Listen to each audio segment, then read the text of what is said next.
Paki ng Chicken, coffee karne. ako with plastic. Coffee plastic. Tapos hindi ko na... Good morning to everyone. Welcome to Abot Kamay program. Ayan, andito po ako ngayon sa Balit Daycare Center. Chicken, Ito yung kanilang playing room. Ayan, ito yan, playing area. Ayan. Ang cute naman. Ayan siya. Tapos ito may mga toys yung mga bata dito.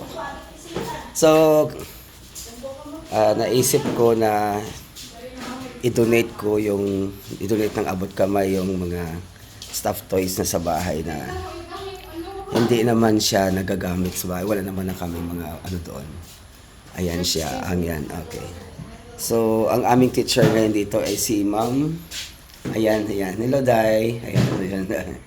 Ayan, si Ma'am Adona Belie Alpanado. Ayan, daycare teacher namin. So, i-support natin siya para dito sa ating mga bata nag-aaral ng daycare. Ayan. Okay. So, may mga stuffed toys kami dun sa bahay na pwedeng i-donate dito. Ayan. Today is, ngayon ay feeding program. So, isa rin mag-sponsor ang aton nga ang Abot Kamay program. Kamay na partide. Abot Kamay program po sa sa vlog ko po 'yon. Pangalan ng Noel Lopez Abot Kamay po. Ayan. So, eto So, meron tayong palugaw mamaya. Ayan, sige. Oh. Live na kaya